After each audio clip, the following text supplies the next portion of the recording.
विगत दिन में ओडिशार सामग्रिक विकास कला संस्कृति औद्योगिक विकास एवं ओडिशा बाहर ओडिया भाषाभाषी अंचल मुझे विच्छिन्नांचल शब्द व्यवहार कर Odia speaking language tribes exact Odia है से ओडिया भाषाभाषी अंचल माने ओडिया कथबार्ता करता एबर तत्कालीन मुख्यमंत्री एबर विरोधी दल नेता समय ओडिशा विधानसभा जो स्टैंडिंग कमिटी होता जो ओडिया स्पीकिंग लैंग्वेज ट्राइब्स से समय अनेक गुड़े पदक्षेप निया खाली पाठ्यपुस्तक नुहे एवं अन्यान्य दृष्टि सांस्कृतिक दल कार्यक्रम प्रेरण एवं उत्कल सम्मिलन तादेह सक्रिय सदस्य अंशग्रहण करते। ये प्रश्न रोचे जे एक आम समस्ते स्वीकार करवा आमर जातीय संगीत जनगण मन अधिनायक विश्वगुरु कवि रवींद्रनाथ टागोर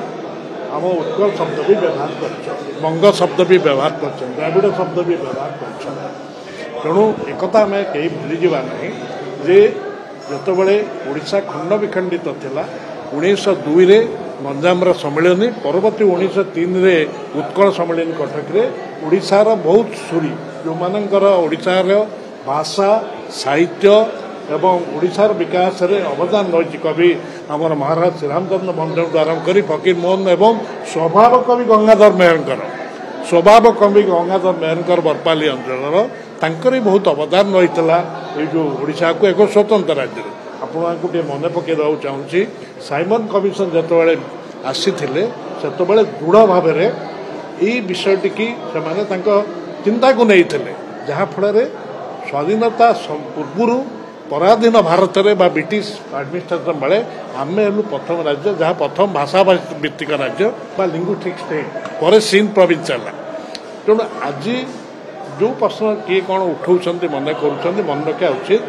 जे सेंट्रल प्रोविंस मद्रास प्रेसिडेंसी एवं बेंगल प्रोविंस कारण 1905 बंग भंग होगा लॉर्ड कर्जन का समय पूर्व बंग पश्चिम Banga Bengal was reduced to province तेणु आम बिहार सहित थिलु आम 1936 अलग हेलु यही मधुबाबू आमर कुलबुद्ध Bihar Odisha assembly urban minister थिले रांची रे तांकर प्रतिनिधि सर्किट हाउस रे मध्य रही मोर कहयार कथा है यही नेता मानकर तितिक्षा तांकर त्याग आज जहाँ फल आम गोटे निज जो गोटे भूखंड भितर आम ओडिशा बोली बा ओडिया बोली गर्व कहूँ जमी महात्मा गांधी आम गर्व कहूँ जी परा 200 वर्ष शासन ब्रिटिश शासन करदे गर्व अनुभव कर वी आर इंडिया सेमती वी आर ओडिया यही ORIY को चेंज कर नवीन पट्टनायक ODI करते आउ बड़ कथा है जदि छत्तीसगढ़ राज्य है ताले आप मन रखु शास्त्रीय भाषार मान्यता नवीन पट्टनायक बेले होता षष्ठ भारतीय भाषा जे क्लासिकल लैंग्वेज स्टेटस पाई केवल से नुहे हेरिटेज कैबिनेट पुरी रे जहाँ कि भुवनेश्वर बाहर प्रथम होता से विश्व ओडिया भाषा सम्मेलन होता मुझे विश्व ओडिया सम्मेलन कहूनी विश्व ओडिया भाषा सम्मेलन से भुवनेश्वर आपण समस्ते जिते तेणु क्या मन कौन प्रश्न उठुची उंकी मारुची जे आम या थिला बा सेया नथिला बा सेया नथिला ता नहीं किंतु आज जो राज्य विधानसभा विरोधी जनता दल शासन थिला सेतबेले राज्य संगीत मान्यता भी दिया समस्ते दलमत निर्विशेष स्वागत करते आज थे स्वागत कला परे तादेह सामिल है आज क्या मन प्रश्न मारुची बा उंकी मारुची जे एटा है नहीं बोली ताले से निजर आत्मसमीक्षा करिया उचित निजको तितिक्षा को जीवे आत्मसमीक्षा करूँ कारण जो सेंट्रल प्रोविंस थिला से अंचल लोक मैंने हिंदी की कहले उठे दो आम ओडिया आमर मातृभाषा रहा बड़ी बड़ त्याग से अंचल लोक मैंने करते तेणु मोर कहया कथा इतिहास को अनुसरण करूँ इतिहास को देखूँ जो पूर्वसूरी मैंने जहाँ फोटो ये लगी अवदान कौन रही से कौ चिंताधारा आम अंतपक्षे से आम आज आंध्रर जो